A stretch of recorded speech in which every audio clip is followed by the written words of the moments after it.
Are you prepared to transform your well-being? I'm Sanjay Raja. My mission is to challenge our perspectives on food, fitness, and overall health. I own a successful nutrition and fitness business based in Orlando, Florida. And through this experience, I've learned that there's no one-size-fits-all solution. From creating delicious and healthy recipes, to training elite athletes, and even writing the book, The Food Talk. I've accumulated a wealth of knowledge, but here's the exciting part. There's always more to discover. That's why I'm embarking on a journey to connect with leading experts, unveiling the secrets to a happier, healthier life. Together, let's explore innovative ways to enhance our well-being. This is Recipe for Wellness.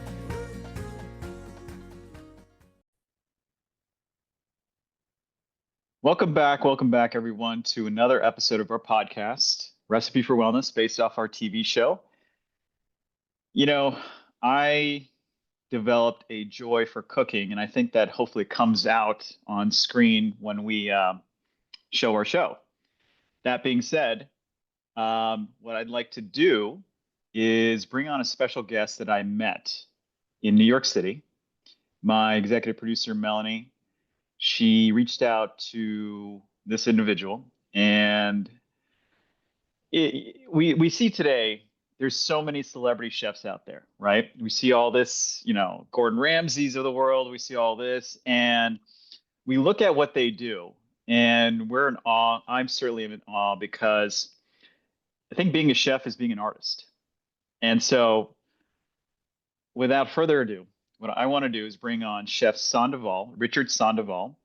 I met him in New York City, met his wonderful son, learned a little bit about his business, and I was taken aback by the legacy he has created. So, Chef, how are we doing today? Great. Thank you for inviting me to your podcast. Absolutely. We've been traveling around the world, season 1, season 2, and we met so many interesting people. And we met a lot of chefs along the way. And what I love is the backstory about how you got into the field. Right. So share with our audience, because everybody loves the origin story, much like a superhero who has an origin story. We want to talk to our guests and see what their origin story is, because our guests on our show are a combination of people who are coaches, healers, authors, lecturers. But being a chef is such a unique and amazing skill. Tell us how you got involved into following this passion of yours that's turned into this huge empire. Right. So early on in my life, it was about, my parents were divorced, and I grew up in my grandmother's house, right? In Latin culture, everything, like most cultures, food really defines who we are, right? It tells a big story about, who we are. And in Latin America, in my grandma's house, everything was around food. Every Saturday, Sunday, great big family reunions. She was the matriarch of the family. She'd sit at a table with 20 people. Cooks would bring food to the table. She'd plate and pass, and that was already migrating to the kitchen at that young age. Her cooks, her people at the house would lift me up, put me in the kitchen counter, and I watch them cook, right? And so I would always watch them taste food, and so they asked me, what did you learn from your grandmother? Obviously, these generational recipes that I learned from her. Mm-hmm. But I think the most interesting thing, and I think which has helped me be successful, is, they taste all the food as they're cooking it, right? I think as chefs, sometimes we forget to taste, the most important thing. People grab a recipe, they make it, and they think, well, there you go, it's the recipe, right? But ingredients change, temperatures change ingredients. So, the biggest thing that she taught me was that is taste. So now I tell everybody, a recipe is a guideline, but also, own it, right? Take your own approach to it and be tasting as you're cooking it along. So anyway, at that young age, I was learning about food, not really thinking that's what I wanted to do, because I really wanted to be a professional tennis player, right? There you go. That was my true calling, my thought.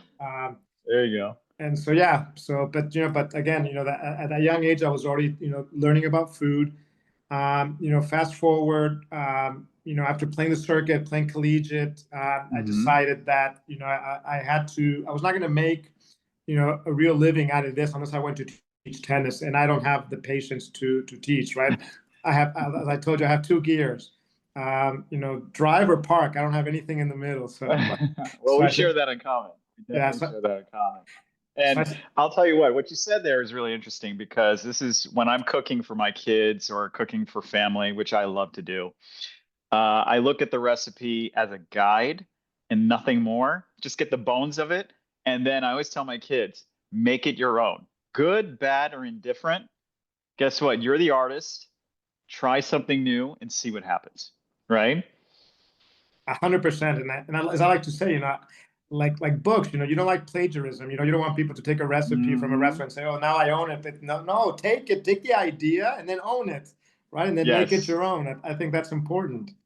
Yeah. So, we had the pleasure of filming at your location, Ton in New York City.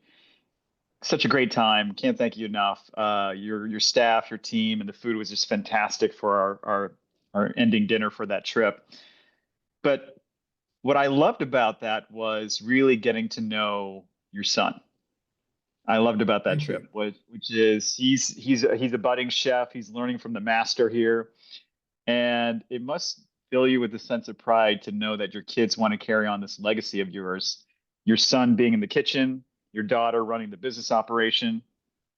Was this something in your mind, if you had to share this secret that they don't know, is it always something in the back of your mind you wanted them to do it, or did it just happen naturally, or did you kind of push them into that direction?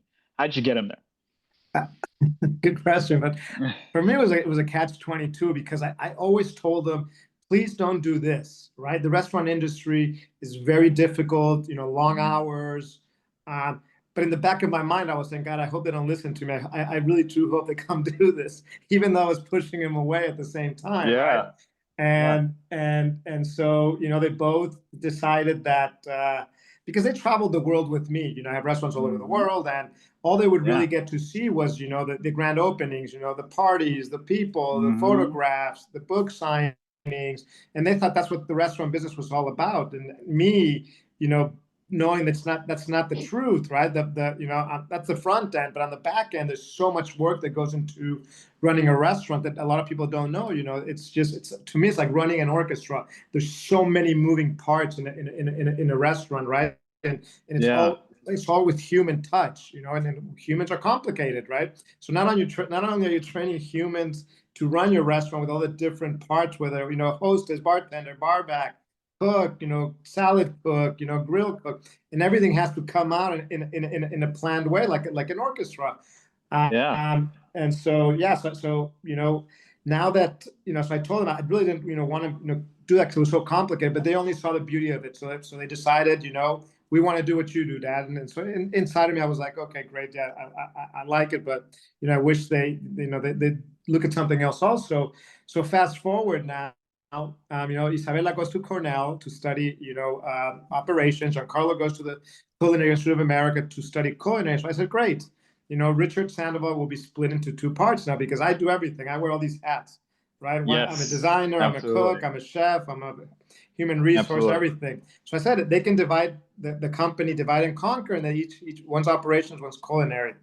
And so a year ago, they both come on board, or 2 years ago, and it was like deer, hit with with In the headlights. Yeah. with headlights. They were, oh Jesus, this is not what we imagined. As a matter of fact, my daughter left after the 6 months she opened town. She's because I got to take a sabbatical. She was Oh, so wow. stressed out, so nervous. Yeah. Yeah. So yeah, so it's been like it's been a a challenging time. It's a lot more difficult than what I thought it was. Because also, I mean, I'm not only just worrying about the business, but now I have my two kids that, I'm this helicopter Hmm. dad that's always hovering up, next to him. And so yeah, so it's been challenging for sure, but I think it's been great. Well, I can relate to this because I've been an entrepreneur for so long, and we started the production company, we started the show. So season one, my kids were in the show, and my daughter's co-hosting with me because she's got that personality. My son didn't really want to be on camera, but he was curious, and they Right. thought it was a cool experience. And we travel everywhere. And then for season two, we started on Bali. So I took them with me to Bali. They made a little appearance on camera. But then after that trip and that episode, they said, Dad, we really don't want to do this. I said, okay, that's all right. I just wanted to show it to you. They see the shiny toy, like They see all the perks and the glamour, they see all that, but they don't realize how much it takes to get to that point, right? So I know you can relate to that, and I'm sure your kids had a kind of a welcome party into this is my world, okay? So that being said, I totally relate to it. Totally get it. So now that you've got your son running the kitchen there, Right. And your daughter who's going to be running the business operations, right? Correct. This is something I find really difficult for myself, which is being an A-type personality. I'm a bit of a control freak, right? And I know how I do things. I do them a certain way, and they get results. So I go with that.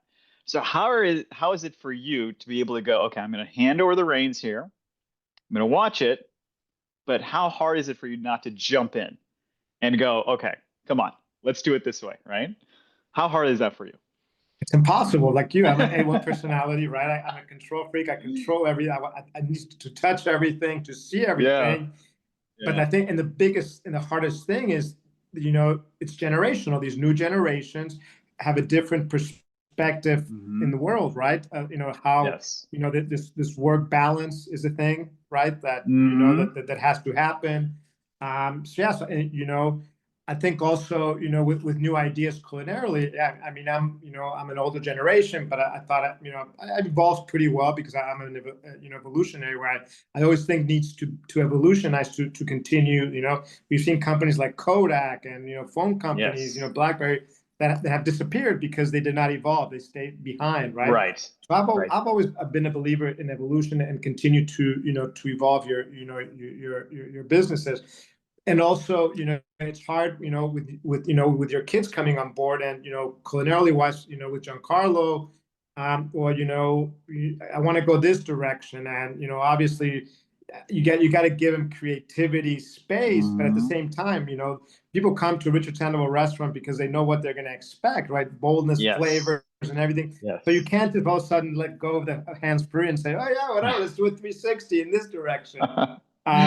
So it's impossible not to jump in, right? And so it's kind of it's a balancing act, right? How much do you let them in, to have their own creativity show? How much do you hold them back? It's also a learning process, right? I didn't get to where I am, and I made a lot of mistakes, and unfortunately, people want to fall. People don't listen to you, right? People need to fall and see, this is how it happens because that's how the brain works, right? Oh, this guy's telling me not to do this, but called experience, right? Experience. How do you get experiences? By making mistakes and not making them again. So I'm just trying to help him, right? And I've seen that movie before. I know how it ends. I'm just trying to help you. So yeah, well, it's failure very is a better hard. teacher than success, right? It teaches us, and then it's about how you get back up again, that resiliency to do things better, evolve, grow, and then take it to the next step. Exactly. So with that being said, let's talk about, this is something I've been so curious about since we met, which is, we're in some troubled times economically in this country and around the world. You lived through COVID. I lived through COVID. I had to pivot. I had to shut down a lot of the stuff I was doing, being an actor, speaker. That was going away. I had to take everything online with being a trainer. So everything had to evolve. Now, the restaurant industry, the facts better than I do, is notorious, meaning within the first, what is the stat? I think it's like the first, year, 2 years, 3 years, most restaurants close. Is that correct? Yeah, I think it's like 70% of restaurants close within the first year of operations. Right. So here you are. You Right. navigated the 2008 crash. You navigated COVID. We're in this economic time right now, which is not great. So here you are thriving. And how did you do it? Because that's really going to be impactful to our audience, because we have a lot of restaurateurs, we have a lot of chefs who listen to the podcast and our show. How were you able to keep your mission on point, keeping your flavors and everything that you're known for going so that people keep coming back? How do you navigate those turbulent times, especially now through COVID? How did you do that? I always bring this up, as a chef, as you said earlier, we're entrepreneurs, we're artists, right? We love to create, right? And unfortunately, most chefs never learn the business side of it, right? Mm, And in any business, at the end of the day, if it's not successful and you don't make money, nobody's going to care because you're not going to be in right. business much longer, right? I was Right. very fortunate when I went, after culinary school, I went back to Mexico, and my dad was, he was a restaurateur, but he was not a chef, he was a businessman, right? And he Hmm. taught me the business side of the business, right? So going into this, when I did my first restaurant, I already knew, I needed financial statements. I needed to plan. I needed cash flows. I needed to look at Hmm. balance sheets. I needed to look at all these things to understand my business. So again, when 2009 hit, the greatest depression that we've seen in many years, a lot of places closed. I was able to stay in business. I was able to plan. I was able to sit down, Mm. look at my financials, look at results, and plan, right? And cut and make adjustments. As you said, So pivot. how many restaurants did you have at the time when 2008 hit? In 2008, I probably had about, I would say maybe 7 or 8. 7 or 8. Wow. Okay. Yes, That's most, amazing. yeah, and so most of the, yeah, so I was able to stay in business and then thrive again. But I was planning, right? And then, as you said, then COVID hits, and like you, I shut down everything. I mean, the Hmm. faucets were clean. There was not even a dripping of money coming Yeah. through. Nothing. I Yeah. furloughed everybody, closed every single restaurant. All my fees stopped. Everything stopped. Right. Yeah. So again, like I needed to, to pivot, and I actually opened 2 restaurants during COVID, which I think I was the only chef in the world that did that. But again, Wow. it comes Yeah. back to planning and understanding, right? I had two restaurants that were in the middle, almost finished when COVID hit, and as COVID, during the middle of COVID, or towards coming to an end, in my mind, I said, well, no one's going to open, no one's crazy enough to open a restaurant right now, right? But what the Hmm. restaurants that have patios are able to open because you're outdoors. So these 2 restaurants had huge patios, and I said, well, everybody's tired of being indoors, being at home, and so people want to write about new things because no one's writing, everybody's indoors. And I said, well, what a good time if I open, everyone's going to write about it because they think I'm crazy, right? Everyone that's at home that can go out to restaurants going to go out. So I opened and I started thriving. But again, there was an analysis, based on my decisions. And Hmm. so, yeah, I mean, I like to say I like to plan. I understand, the nature of the business. I understand the beast. And most people don't take the time to really understand that. They think if you're full, if there's money coming in, you're golden. No, that Yeah. is not true at all. Yeah. Well, you think about this, and I think this might be a great talking point right now for our audience, which is we've been talking about for season 2, our theme is farm to table, which Right. is how do the food culture in the United States get back to that? Because we've been traveling to Costa Rica, Bali, we were in Baja, Mexico, and guess what? We had really delicious food that was simple, but it was farm to table every single time. And it was cost effective, it was affordable, and people eat like this on a daily basis out there. We are one of the most prosperous countries in the world, and we've completely lost that, right? And so when we were eating at your restaurant, I got that same feeling again of farm to table, which was awesome. And that's what we really want to push with the show is how do we get back to that? So, especially with food costs being so high right now, inflation's crazy. I mean, Yeah. you talk about you have to supply your restaurants with premium ingredients. How have you been able to create that feeling of farm to table? I've been to one of your restaurants and I hope to try more, but how do you guys do that, especially in this kind of environment right now? Right. And for me, it was always important. And I kind of learned this as I was navigating my expansion and going to Dubai, going Hmm. to Hong Kong, going to Europe, where there wasn't many ingredients from my country, right? Or Yeah. very similar.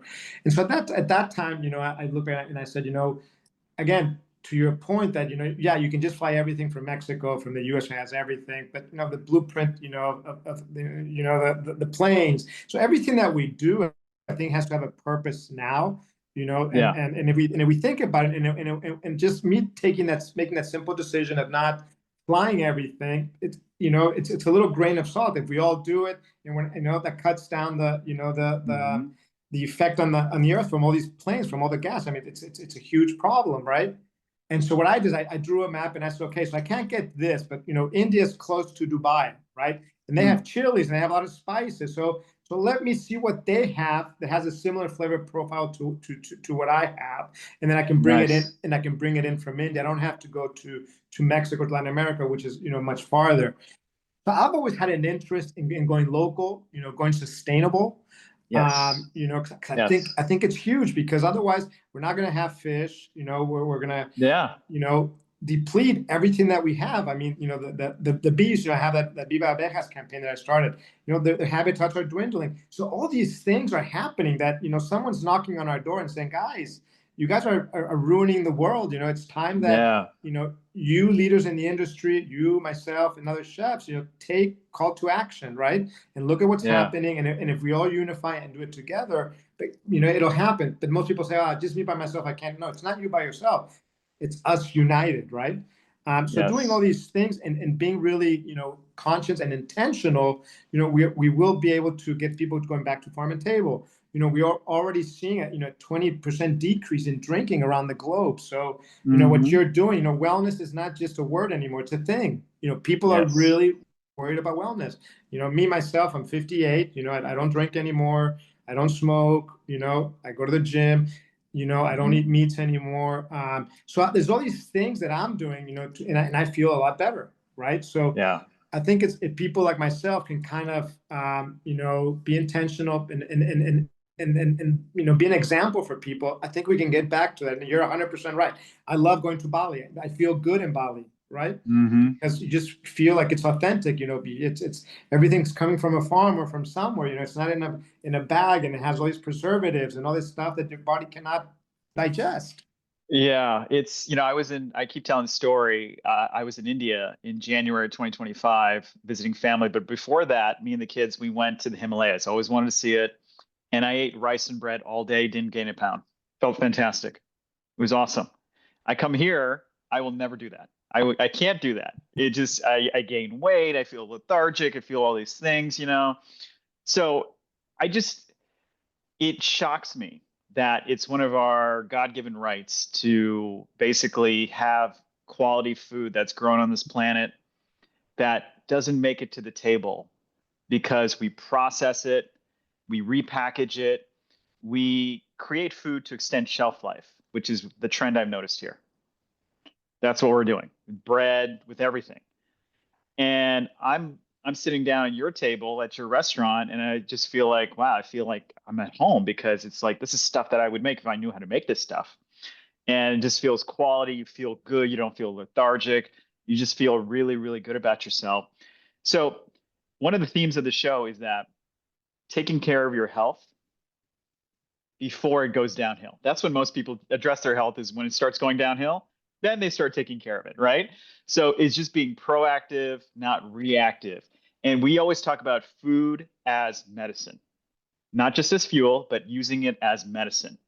So the menu items, some of which I'll share with the audience that we had, was amazing. It was like a short rib that tasted amazing. That ceviche made in coconut milk, one of a kind, by the way, chef. That was Thank fantastic. you. I love that. I really, really love that. But what goes into planning your menu outside of bringing your own culture into it, making sure that you share your culture with your patrons? Does health and wellness play a big part into your menu and development of that menu? Yes, 100%. As I said earlier, and there's that saying, you spend your life making money, and then you spend your money saving your life, right? Hmm. So to Yeah. your point, if you're, not reactive but proactive, at a Hmm. younger age, you're going to live longer, healthier. And so as I started taking care of myself, I started planning in my menus again to use, as much farm to table as I can, as much local as I can, take, the Yeah. preservatives away, because our systems were not built for that, right? Whoever That's built right. us, or where they made us with, we're not a machine, so, we were made to eat vegetables, fish, poultry, that our systems, without all these antibiotics and all these things, to be able Hmm. to digest it all. And what's happened, as populations have grown, and we have to have, larger cell lives and all that, they start adding all these things that our systems, our livers, our pancreas, they cannot cope with it. And Yeah. It's affecting your life, your sleep, and you need sleep to reproduce. That's how your organs get fixed. But if you're eating these bad meals, all these things that your body can't digest, it's the domino effect. One thing leads to another, and then your quality of life is going to suffer. You're not going to have wellness. So you have a great pulse of the industry, and what I'm seeing right now is, especially like, it's blown up in Florida in the best way, and I'm seeing it across the country too, which is organic meal, farm to table meal prep services rather than a traditional restaurant. I'm seeing that a lot happen right now, where we actually did an episode in Tampa with a company that does meal prep services for people who can't meal prep. We're a big advocate for meal prepping, saves money, time, and you know what you're going to get. Are you seeing a little bit of that trend on your side where meal prep, because on a national level, you got the big companies, I'm not going to name them, but they've reached out. They said, "Hey, can you try our meal prep services?" And I said, "No." And they said, "Why not?" Because whatever nutritional value you guys claim to have, you lose it because you're packaging everything in salt. So what's the point? Right. What are we doing? Right. And it costs so much money, small, tiny portions. But what it doesn't do is it doesn't teach you how to do this on your own. Right. Correct. You become dependent on it. Right. So from your experience, we're noticing a return, a slow but gradual return from farm to table experience. Restaurants are doing this better, which is great. Yours was a classic example of that. But are you seeing meal prep services kind of make a splash in your industry? Because I'm seeing more of that right now. Yeah, I think you said, some big companies came up with these things, these programs where, they would send you prepackaged ingredients with the recipe. So it kind of make you feel like a chef. It made it feel a little healthier. But again, when they grow so fast, corporations need to cut costs and all these things. And all of a sudden, what started as a great thing is not so great anymore, right? Exactly. They have all these hidden, things that they have to use. But yeah, I'm seeing smaller, groups here, and I know a woman in New Jersey that does that for families, right? She has her company, and she gives you a menu for the week, and then she preps it for you, sends it out, and then it's she's a nutritionist, so it's healthy. She kind of sits down, talks to you about lower salt, lowering sugars, and all these things. So she actually preps these meals, catering to better your health. So yeah, I am. She started. She's doing really well, and yeah, I mean, I've seen other people that are actually doing that, and I think it's good. And I think these newer generations are looking at that because they're not going to fine dining restaurants that much anymore, right? They're not. I think they're getting together in homes and using some of these services. Yeah, absolutely. When I first started my company, which is a nutrition fitness company, I let my team run it now. But when I first started, I used to be a personal chef to a lot of doctors. I would go to their homes. I would cook all these meals for them, meal prep it out for the week, and they love that. They just absolutely love the fact they didn't have to think about it. Right? Yeah, agreed. Right. So that being said, let's talk about this, which is you've got so many amazing things going on, and it's hard to keep track of you. Right? It's hard to keep track of where you're going to go, what you're going to do. And I think it's a great thing for you. So I'm so happy for your success. It's all well deserved. Thank you. Let's talk about this, which is you are passionate about a number of different things that you and I have shared offline together. So you mentioned it briefly today, which was conservation of bees. Right. I think this is a huge, huge topic that I'm glad you're getting in front of. How has that message? So give our audience a little bit of background about that. And how has that been received within your community? Are people coming in to help you with this? What's going on with that? Yes. So yes, but I think during COVID, I think it was like 80% of the bees' habitats were destroyed. Right? They were dwindling. They were losing their habitat. Not many people know that. I think it's 3 out of every 5 bites of food that we eat. Are done through pollination. So you need these pollinizers. Which bees are some of the biggest ones. For our food cycle. So I said, I'm a chef. I work with food. I need food to live. I need food to keep my company going. So I think as a leader, I said I need to be proactive and do something. At least create awareness, right? Yes. So little by little, we wrote first. We wrote a children's book called Viva Abejas, Long Live the Bees, right?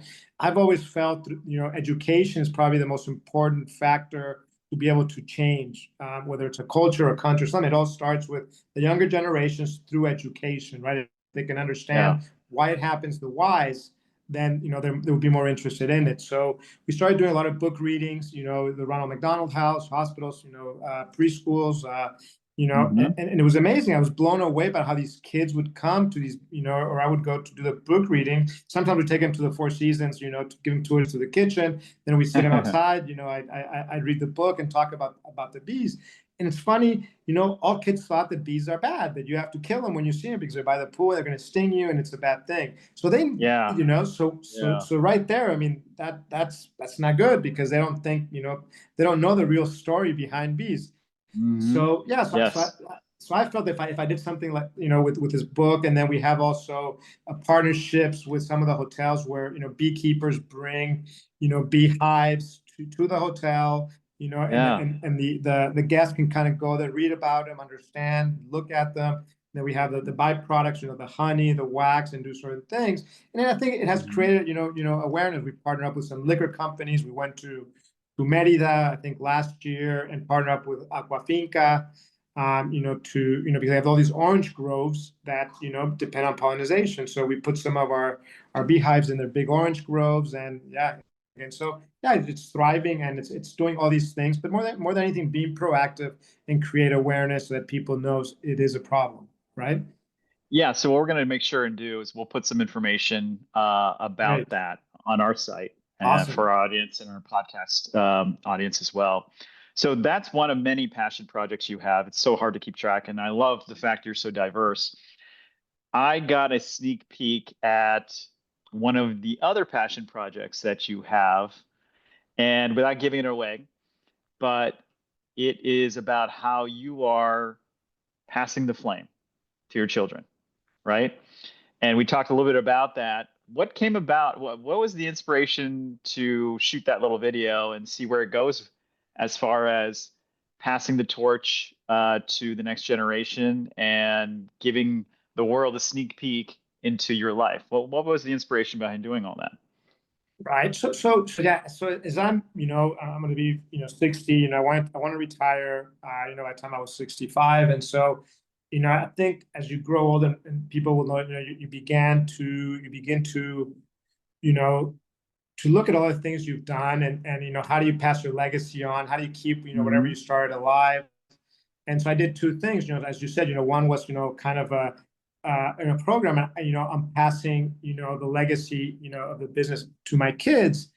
And I think as I'm looking, living what I call unlimited time now, because before we keep kicking the bucket down the road, right? You never think you're going to be 60. I never Yeah. imagined 60 was going to get close, and now it's 2 years away. And so all these Yeah. things start to hit you, right? Your legacy, your limited Yeah. time. There's things you want to do. So yes, I said, so how do I stop? How do I start to download all the information I have? I have 30 Hmm. years of experience, like you said, going through the greatest depression, the 2009 financial crisis, Hmm. through COVID. So all these things that I've learned, I don't want to just die with them in my mind, So again, for me, it's about how do I pass all this information on? So I figured, one would be through my kids and through, doing the program. But the other is, I Hmm. started a cohort program called, Old Ways, New Hands. Old Oh, wow. Yeah, so old ways, new hands was kind of my mantra when I first started, and it was my generational recipes that I grew up eating at my grandmother's house in my new hand, new techniques that I learned in school, and that was part of evolutionizing Mexican food, to being a lighter, raising the bar. So it was authentic but modern. And so that was old ways, new hands. As I get older now, it's newer hands, which are the younger generation, and my old hands, passing the information. So it's funny. I never thought about it, but it became full circle, right? So now, yeah. Yes. So now it's all about passing and helping the newer generations. And especially I think we're going through some difficult times right now in the country, with all these things happening, and so I thought it was a perfect time to put again my little grain of thought to help unify us, unite us, the Latin, the community. I mean, this country is made up of immigrants, right? We're all Yeah. immigrants to a certain extent. So yeah, so again, this is all how to pass on my legacy, help other newer generations, keep opening doors, and then I can run off onto the sunshine, and sunset and be happy. But here's the thing. I don't think knowing you the way I know you in the limited amount of time, but I think we get along really well, is that I don't think you'll ever stop working, right? No, I know. But I You think know, there's a difference, sorry to interrupt you, between stopping and pulling it mhm. back a little bit, right? True. And I think, I think we all at some point need to, do what we love to do, keep doing it, but get away from the minutia of the day to day. The chef didn't show Yes. up, the cook's not coming. So I think that's the difference. I'll still be up here, but just kind of, from the sidelines a little bit. Yeah, I need to learn how to do that myself, honestly. So, You're too young still. well, I'm going to be 50 next year, so I'm hitting a milestone myself. So, yeah.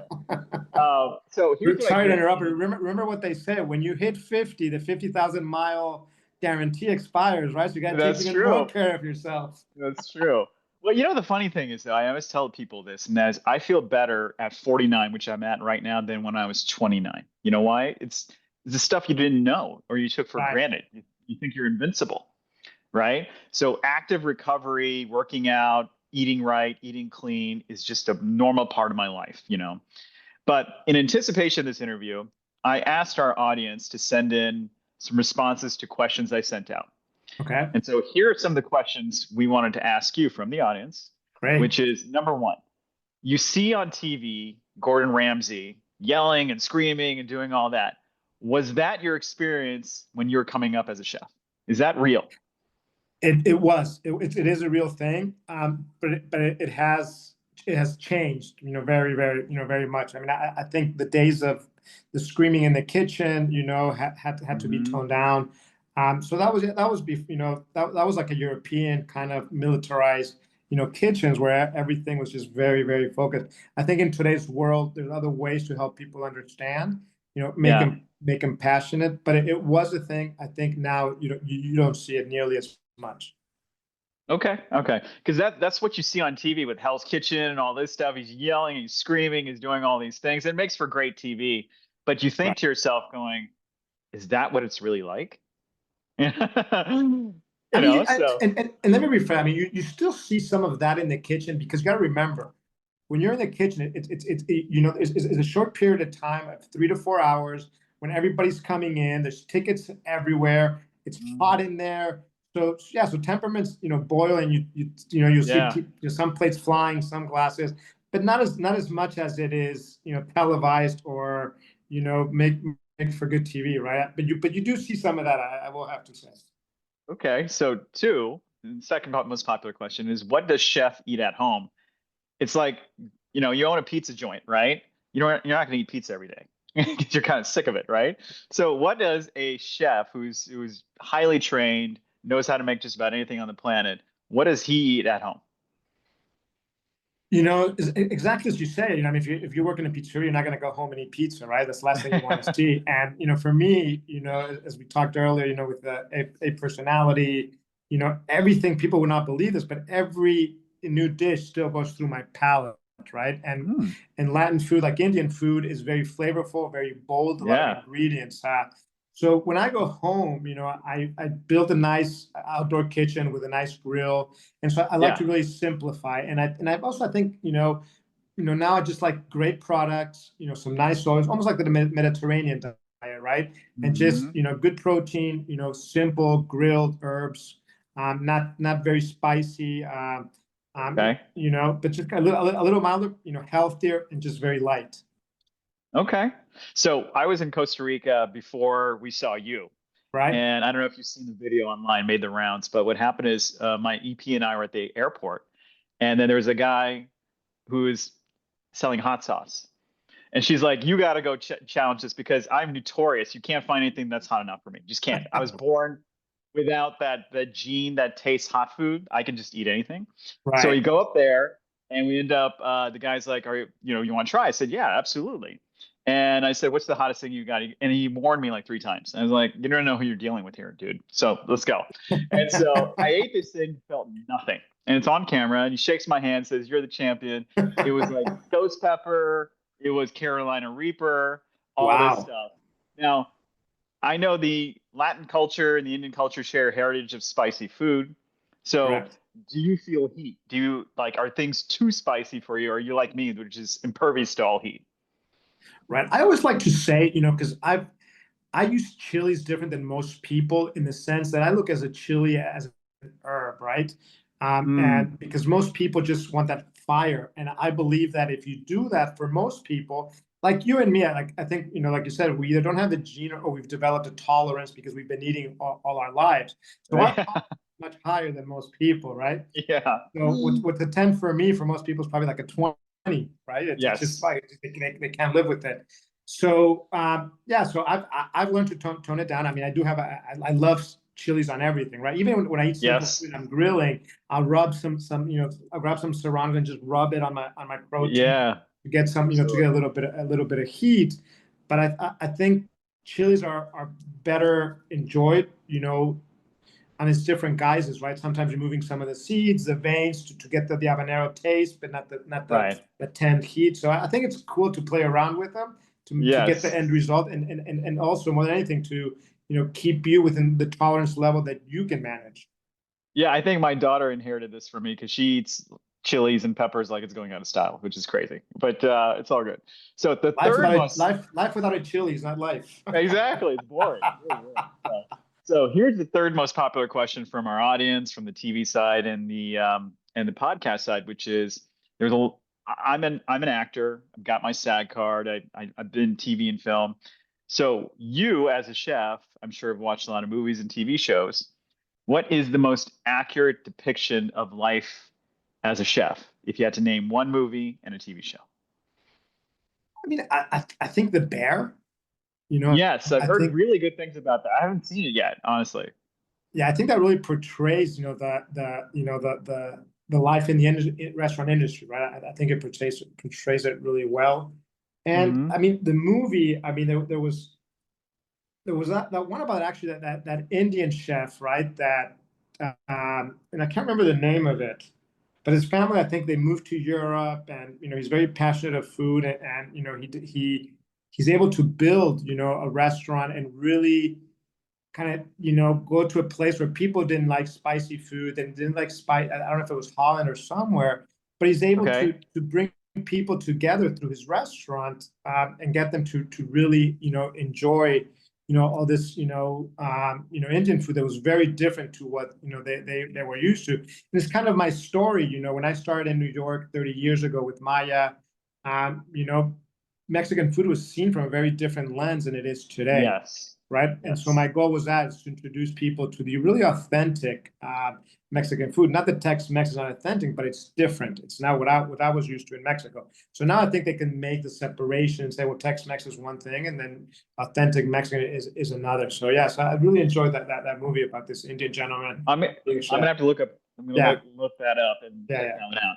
Now, here's a personal question from me, which is I'm a big fan. Part of our inspiration of our show comes from many places, but Right. we always love the bizarre foods guy, right? That guy Andrew Zimmern. He had his show on TV forever, and he went to Oaxaca. He went to all these places in Mexico. Is it true, because from your experience, that so chapulines, for those people who don't know what chapulines are essentially Grasshopper. grasshoppers? Yep. Yeah, I've had them. I think they are fantastic. They taste like peanuts. Is it true that's part of that staple of that diet? Number one, out there. Number two, is that something you would incorporate into your restaurants for people to try a new protein source? Would you ever do that? Yeah, no, absolutely. Yeah, and it is true. I mean, in Mesoamerica, times the Mayans and all that. I mean, they ate ants, they ate Yeah. all the different insects, right? And like you said, I mean, they taste like popcorn. Like everybody, I mean, popcorn. It tastes like peanuts or it tastes like chicken, right? Yeah. They don't know what it tastes like. That's what it tastes like. So yeah, I mean, it's a texture thing. And I have implemented like chapulines is very common with guacamole, right? Yes. Because it gives a little crunch, a little Yeah. little extra Yeah. saltiness. The problem is that most people don't buy it. I mean, I don't think we sold one a week, right? And we're a pretty busy Right. restaurant. But I think people tend Yeah. to shy away from those things. I think it's more of a cultural thing. If you grew Mm. in that culture, eating it, escamoles, which is the escamoles that grow in the Yes. maguey, that are delicious The with ant larvae. tortillas. The ant At larvae. larvae, exactly, Yeah. exactly. Yeah. So there's all these things that are really, really good. but I think it's a cultural thing. If you grew around it, you grew up, you'll taste it. But if someone, you know, Yes. you come to us and say, "You want a grasshopper?" Most people are going to say, "No, thank you." But see, you know what the funny thing is, I tell people, you know, I try to push people past their boundaries with the show, and I tell Right. people, insects will taste whatever marinades or coatings or whatever you put into it. That's what they taste like. Correct. They absorb all the Correct. flavor, which is Yeah. pretty amazing, right? They're a cheap source of protein, and they're Yeah. Very high in almost protein. 90% protein. You know, there's no wasted energy with them, you know. So hopefully we can evolve to a place where we can start accepting this because they taste pretty amazing. That being said, you know, I love this time. It's going by too quickly. I could talk to you all day, but I want to make sure that you and I talk to our audience about number one, what's next for you? You've got so much on your plate. You're doing so many amazing things. Share with our audience that what are you doing right now? What's your passion project right now? Right. Well, I think, you know, I mean, a couple of things. Obviously, the Viva Abejas, the cohort program, you know, things I'm working on. Hmm. You know, right now we have a big campaign, you know, Day of the Dead, you know, Dia de los Oh yeah, Muertos, yeah, which many people don't know yeah, about, but you know, I'll just yeah. explain briefly where it is. In Mexico, you know, November 2nd is the Day of the Dead. And, you know, what happens in Mexico is, you know, we all forget about our loved ones that are no longer with us, Hmm. that have passed on, right? And so every year in Mexico for the Day of the Dead, we bring back our loved ones, right? Bring back to, you know, so we do these ofrendas or these altars where we put their pictures. The whole family gets together. We talk about them. You know, we eat what they used to like to eat. So it's about, you know, remembering, you know, whether it's our parents or siblings that are no longer with us. It's a time of remembrance. So we do a big campaign all around the world in our restaurant. We build the ofrendas, and it's about all about remembering our, you know, our loved ones that are no longer with us. So I think that's a great tradition. You know, especially Yeah. during the Hispanic month. So I think, you know, as a people, I think it's important to show some of our culture, you know, cultural things that we do. So Hmm. I'm doing that. So you can go to any of our restaurants and have this special menu that I create every year for, you know, for Oh, that's that. cool. Yeah. Yeah, so that's, you know, that's on top of mine right now. I have a couple new openings. I'm opening a new restaurant in Houston called De Leña, Oh, which is a wood burning kitchen. You know, nice. one thing that excites me a lot, and I spoke to you a little bit about it, you know, to kind of pick your brain, because you know, I'm a chef, I'm a restaurateur. I'm, you know, not a TV guy, I'm not a movie guy, whatever. Well, you're Um, quickly becoming one, I can tell you no. that. So it's all good. Yeah. Thank you. But you know, I want to do this program. I want to do a podcast because the restaurant industry is very, very challenging, right? And Yeah. everybody loves food and everybody wants to get into it. It's I don't know how many billion or trillions. But unfortunately, as you said earlier, you know, a lot of people lose a lot of money in the restaurant industry Yeah. because they don't know the whys or the hows, right? The planning. So I want to start, you know, some kind of a mentorship program where I can give people these tools, right? If you want to open a restaurant, you know, you can go in this and understand, you know, what it takes to do a restaurant, you know, how much, you know, money typically would take, you know. So, you know, whether it's my finance department, my social media department, my culinary department, you know, have all Yeah. these tools for people that, you know, because restaurant business is not going away, right? That we have to eat. So, you Yes. know, to help people really survive and, you know, get into it and you know, at least give them a, you know, a 50-50 chance of surviving, not a 20% of survival. So I'm very, you know, very excited about doing this, putting all the materials together and, you know, helping people understand. And if you want to do the restaurant business, you know, how do you go about it, you know, and help you, you know, lose money. So yeah, so those are some of the bigger things that I'm working on right now. No, I love the idea that you're giving back in so many ways with the conservation, with the bees, with this passion project about your kids, and then this podcast idea of yours, which is I think it's fantastic. I think it's got a lot of legs, and people need to hear it. Where can people find you if they want to look you up? What's the best site for them to go to? I think if they go into www dot, I think it's wait, I'm not, I think it's rshage.com or Richard Sandoval Okay. Hospitality. If they Google that, Richard Sandoval Hospitality, that'll take Yeah. them right into you know, our website, and they can find out, you know, more about the company, you know, more about what I'm Okay. doing, you know, where we have restaurants, you know, what locations are doing what. So yeah. Okay. Yeah. So we're going to put that with the finished podcast. We're going to put that on the lower third so people can see the graphics and click on it. So they'll be able to jump right to it. And we'll add it to the website for the show because we want people to really get to Great. know you a little bit better as well. So last but not least, you've got restaurants everywhere in the world. So I know you've got some in Tampa, in my neck of the woods. You're opening Right. one in Houston now. So what other countries do you have restaurants in? All right. That's a very good question. That's almost like a trick question. So let's start in North America. So, going down from the east to the west, I have New York, I have Washington, Virginia, then I have Miami, Texas, Nashville, uh, Tennessee, California. So yeah, we pretty much all the way down to to the West Coast. Then outside the Okay. U.S., we have in Mexico, we have in Punta Mita, we have in Riviera Maya, which is Cancun. Yeah. Then we have in Europe, we have in Greece, we have in Istanbul, we have in Serbia, Oh, wow. and then we have in Malta, and then you go to the Middle East, we have Dubai, Abu Dhabi, and Qatar. Oh, wow. That's Yeah. amazing. So, okay. So I was going to finish the podcast, but like I said, I could keep talking to you. But one last question is, how do you pick a place to put a restaurant in? How do you make that decision? I mean, I always laugh and they say, well, they pick me, right? There you go. That makes sense. That makes sense. Because when I started my business, I didn't have any money, and people asked, "Well, how did you end up everywhere?" I said, "Well, I had no money, so I had to go where people came to offer me, a space or financing." Yeah. And so it's Yeah. so organically, people would come to me and ask me, do you, we've been to your restaurant in New York, would you open one in Dubai? And I said, well, let me go to Dubai and let me understand what's happening in Dubai. And yeah, we can talk about it. So yeah, mostly, luckily I've never had to go after business. It's always kind of come to me because of our reputation, our style of cuisine. Luckily, like I'm in a very cool, type of cuisine, which is Mexican, Latin, which is, to me, it's one of the greatest Yeah. cuisines in the world. Like India, there's so many flavors, it's so regional, Yeah. ingredients. I mean, you could dive into this for years and not touch the surface of it. So yeah, so most people come to me and ask me, and Latin food is growing around the world, and so yeah, so I'm very lucky, and hopefully my children can continue carrying the torch, to other countries and different places. Well, listen, from one father to another, I can see the passion that your son has and the legacy you built, and I hope to do the same thing for my own kids. So I think you've done it right. So my hat's off to you on that for sure. That's awesome. Thank But you. yeah, absolutely. But all right, folks, we could keep talking forever, but check out this episode of our podcast, Recipe for Wellness, based on our TV show.